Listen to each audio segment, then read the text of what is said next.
Can you recall what is the first question that's asked to people who are being baptised? I'll give you some hints. It doesn't happen very often, perhaps. Do you, 3 words. Turn to Christ. Do you turn to Christ? And I think it's a very interesting expression because in life, can you think of anything else that you turn to? Is there an expression about turning to? Mostly it's bad things. You know, turn to crime, turn to drink, turn to drugs, turn to sex. Not many good things. But turn to, it means to, if you turn to Christ, it means I accept him as my saviour. Can't save myself, he saved me. It means I accept him as my saviour and Lord. Often the phrase goes together. And Lord means leader, teacher, boss, director, coach. And so it's a huge thing to turn to Christ. A huge thing of great relief as we bathe in the grace that Christ has saved us, but also a huge thing as we hand over the authority in our lives for him to be our leader. But I think there's a third aspect of turning to Christ, and that is the aspect that you might call friendship, or the New Testament talks about us as his brother. He tells us to call Jesus, God our Father, because the whole sense of family. And often I think in our busy lives, while we deliberately, yes, we do trust Jesus has saved me, I can't save myself, I am in a fallible way, but still significantly we can see things in our lives where we've accepted him as our leader. But whether we've actually experiencing him as our friend, as our close companion, that's another thing. And I think these verses from St Mark's Gospel, one of my favourite passages, and so I was delighted to see that it was down for today. So what's been happening, and last week's Gospel and today's Gospel go together because it's events that happen on a single day. It's a Sabbath day, it's a Saturday. It's in the city of Capernaum, which is a big town down on the shore of the Sea of Galilee. It's where Jesus found at least 4 of his disciples, fishermen, all of whom are mentioned in this chapter.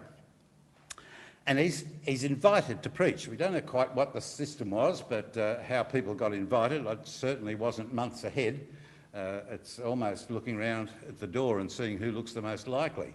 But anyhow, he's invited to preach, and he's up, and he's absolutely flying as far as preaching is concerned, because all the hubbub around, and Jewish people, so they will talk while things are going on and give reflection and so on with the neighbours, etc., etc. And they're saying he's teaching with authority. There's something about when this guy talks, there's just something about it. You know he's hitting the nail on the head. You know he knows what he's talking about. And in your life, there'll be an experience somewhere, maybe not in religion, but in who knows what else, where you're actually talking to somebody about something and you know you don't much about it. It's like me at the mechanics, I know nothing. And he starts to explain things and I feel comfortable because this person is a bit of an expert. He is speaking with authority about the car. And so Jesus is speaking about God with authority. It comes because for the 30 years that he's had in his life so far, his awareness of being in a close fellowship with the Father, if anything, has just got stronger and stronger. And so he's preaching away and suddenly there's this interruption. A guy starts to scream out and the man is possessed. I know who you are, Son of Most High. Have you come to persecute us? The man is terrified, or the spirit within him that's comfortably living within him is terribly frightened. And so he screams out and he's interrupted. I can only think of a couple of times over my 50 years of preaching that I've been interrupted. It's never been like that. Although one Sunday at the Garrison, a man who was on something came in the door shouting and screaming and walked up and sort of eyeballed me. It was fortunate it was one of those days when we had an army.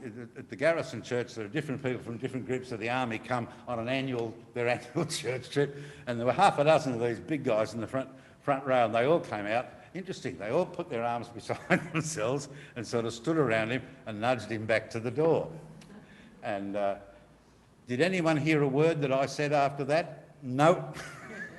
It was, how do you beat that? How do you get the attention back? And I think Jesus probably had the same thing. No matter how exciting he was and how interesting and how he's speaking with authority, after this interruption with the guy who was clearly, and then Jesus heals him, and the great disturbance and the screaming suddenly ends. At the garrison, the screaming only ended when the guys sort of nudged the man back out the door. And he teaches with authority, and the people know they're in the presence of something very, very unusual. Now, at the end of that service, I just want to imagine you're Jesus. What would you have felt like after that experience? People paying attention, the sermon's going really well, you're making a point, people are nodding and that sort of thing, and then this interruption. And then the healing. And healings are not just, click of the fingers. Remember the time when the woman who had a hemorrhage came to Jesus in the crowd and said to herself, look, if I can just touch the hem of his garment, I'll be healed. And she did that, and she was. And Jesus turns around and says, who touched me? And the disciples say, don't be stupid. Everyone's around you. Everyone's bumping you and nudging you. Who touched me? What do you mean? And Jesus ignores them because he knows and she knows what he's talking about. Some sense of power, strength, and something's gone out of him. He's been touched in a way that took something from him, and she is healed. Healings are not just a click of the fingers as Jesus walks down the street. They cost something, they take something. We don't know any more details than that, but there it is. Well, the service is over, the excitement calms down, and he's invited off, maybe this was arranged beforehand, to the house of Peter's mother-in-law. And Peter and Andrew, the two brothers, are there, and James and John, two other fishermen from Capernaum, are invited, obviously, and Jesus. And so the five of them go off to the house. When they get there, how they didn't know beforehand, I don't know, but Peter's mother-in-law is unwell. She's in bed, and she has to be crooked to do that because the sense of responsibility to cater and to do the head of the house, provide lunch, is big. And she's unable to do it. She's really in a poor state. And so Jesus prays for her, and she is healed and feels better. And no, she doesn't come and sit in the lounge and sort of think, well, thank you for making... She's out in the kitchen running the show for the 5 guests plus whoever else. And the conversation, just imagine the conversation taking place that day, the eagerness. Now, Jesus hasn't yet appointed his 12 disciples. That comes pretty soon. But these guys are sort of hanging around beforehand, and it's still all tentative. And there's still lots and lots of questions and so on and so forth. And they're exploring Jesus. He looks like he's exploring them. And so the lunchtime, the conversation buzzes, and the questions come and answers and so on into the afternoon. And then sometime in the afternoon, there's a bit of a pause. And you can just imagine perhaps they go up, if it's a flat roof maybe in Capernaum, up on the roof, bit of a breeze coming in off the lake. We don't know how close the house was to the lake. And the sun is starting to set and relaxing, and Jesus, perhaps a glass of wine, some crusty bread, and a bit of noise starts to come up from the street. People, more people, more people. And the word comes through. The Jewish people, of course, had a Sabbath day that starts and finishes at sunset. So, and the rule, I'm not sure what it was then, but 1 kilometre is the distance that you're allowed to walk without it becoming work. So all really strict Jewish people would try to live within half a kilometre of the synagogue so that they could get there and back on the Sabbath day without having any question marks over their righteousness in that regard. And so as soon as the sun goes down, bingo, it's not the Sabbath anymore, we can walk whatever distance we like, and the crowds start to gather. And so Mark says, probably quoting Peter, he's almost certain source of information, that the crowds, it looked like the whole town was there. All the sick people that could be there that had been dragged along. This guy cast a demon out of a possessed man this morning. And so in they came in their scores, maybe even in hundreds. And Jesus is out in the street and he's healing them on into the night. On and on into the night. This is a culture, of course, where you almost go to bed and not get up with the chooks. It's, and on into the night means a difficult, next morning it'll be early. But the point for me out of the whole thing is what an exhausting day for Jesus. Truly exhausting day. Mentally, physically, spiritually, how much the cost was to him of these healings, the exhaustion that follows. There's no measure, but it cannot be anything else except considerable. And how he would have gone straight off to sleep, having hit the sack that night. And then for me, the key verse is, next morning, when the first of the crowd come back, who missed out yesterday, or perhaps who want to see something else or ask the questions they couldn't yesterday because of the crowd, and they're calling out, and somebody goes to check on Jesus and he's not there.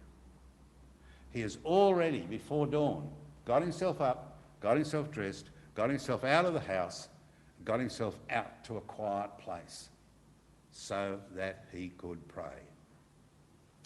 Now, every time I come back to Mark chapter 1, I'm impressed by this. It hits me again. How important was praying to Jesus? And I look at myself and try to say, now, what is my praying like? Do I pray because I ought to? Well, yes, there's nothing wrong with that. I pray because I ought to. And that means that there are certain things that I ask because I feel I've got a sense of responsibility for these people in the parish, for these people in the family, for these missionaries, etc. And so I pray. And there's a confession and there's thanksgiving and there's my own problems and issues that come up. And in theory, I know that I'm not going to do very well with those unless God is helping me. And so I don't mind praying, but I do it. It's like not quite a duty. Yes, it is a duty. It's also a habit that I'm happy to do, like cleaning your teeth. Silly comparison, but it's a bit of a nuisance to clean your teeth sometimes, but it's important to do it, and I'm glad to do it, etc., etc. So prayer is a bit like that. But for Jesus, here when he's tired and exhausted, he gets himself up out of bed before another busy day, which undoubtedly he could see coming, could hardly miss it. And he's out there praying. Now, why is it? I'm sure it's because for him, prayer is a lot more than just his duty. Prayer is for him a source of strength. It is a source of life. It's a source of energy. It's a source of that thing which mattered most to him, which he lost when he was on the cross, that sense of being close to the Father. My God, why have you forsaken me? As the sins of the world are somehow absorbed into him, so he is horribly aware that the Father is not there in the way that he has been there all his life. And a reflection of it, I think, is here. He didn't want to face a day without having spent time with the Father. Not just because, I might make a trip, I might mistake, but because he just enjoyed spending time with his Father. It was a delight, and in a busy day, he had to work to get it. And so here he does it before dawn. And God is the same. We are Jesus' brothers and sisters, and we have for us the option of that same sort of relationship. But we need to work on it because our lives are so busy, so full, and our minds are so jam-packed with stuff, and to clear space to allow God to speak to us is really hard work. But part of the privilege of being a Christian and having Jesus as our leader is this example of God in such a relationship that it's refreshing. And I want to encourage you to look upon prayer as a time of refreshment. Refreshment spiritually, maybe a bit mentally, but certainly just for get up and go in life, in whatever the struggles and issues and callings are that lie before you. To be refreshed. And I think one of the important things in prayer is to pull on the reins. When you get to praying, the normal thing is to whip through the formal bits, if you've got any, in order to get to what you want to ask about, how you want to get God to work. Instead of the most important part of prayer is that first part. I say to kids, and I think to adults, it's just the same. It's really good when you pray to start off saying, "Hello, God." As simple as that. And don't get on to talking about anything else until you've got a bit of a sense that God's actually listening and that you're not recording a message that's going to sit in the queue in heaven as he works his way down through his emails for the day, but that you're actually speaking to him face to face, eye to eye. And that sense of being in God's presence is very refreshing. When I was a young man, somehow or other, somewhere along the line, somebody gave me a book and I looked for it. I only had a copy a week or two ago to bring today, called The Practice of the Presence of God by a French, translated into English, a French layman who worked in a monastery, who was a bit of a cripple. His name is Brother Lawrence. And life for him was very difficult because of his physical problems. And yet he had a physical job because that was all he could do. And often it was quite, sometimes dangerous. So wine barrels on a barge going up and down the canal or the river, and moving them on and off and not falling over and so on and so forth. And he developed the art of just thinking all the time that God was there with him. And so he would talk to God, I know it was out loud or in his head or both, about what he was doing. It was as simple as that. And he practiced doing it all the time. And the result was for him, not initially, but eventually, that constant sense that God is always there. And he never had a sense that there was a sort of a barrier between him and God, because he'd just done the hard yards and he'd worked on, over time, this principle of talking to God. And so I just want to put that before you today. Whenever you think of God through the day, just say hello to him. Doesn't matter if you're driving down the road in thick traffic. Don't close your eyes, just say hello. And the sense that God is listening, reassure yourself, yes. Even talking about what you're doing. You're doing the washing up, you're doing mowing the lawn, you're doing something basic and simple. Watching some silly stuff on telly, share it with him, so that you become, and his companion, he becomes yours. Persevere. And so your prayers can swing from being important things that you do, like a bit of business almost, into the refreshing relationship that is personal and inspiring and uplifting and strengthening. It's what I'm sure Jesus was on about when he got up before dawn and went out away from the crowds, no matter how tired he was, no matter how much longer he wanted to spend in bed, and deserved it, in order that what had mattered most for him, that time with his Father of spiritual refreshment and uplifting. While it was still dark, before dawn, he got up and went out to a quiet place to pray. And we, as Jesus' brothers and sisters, are called into that same relationship with the Father. Let's make the most of this fabulous opportunity.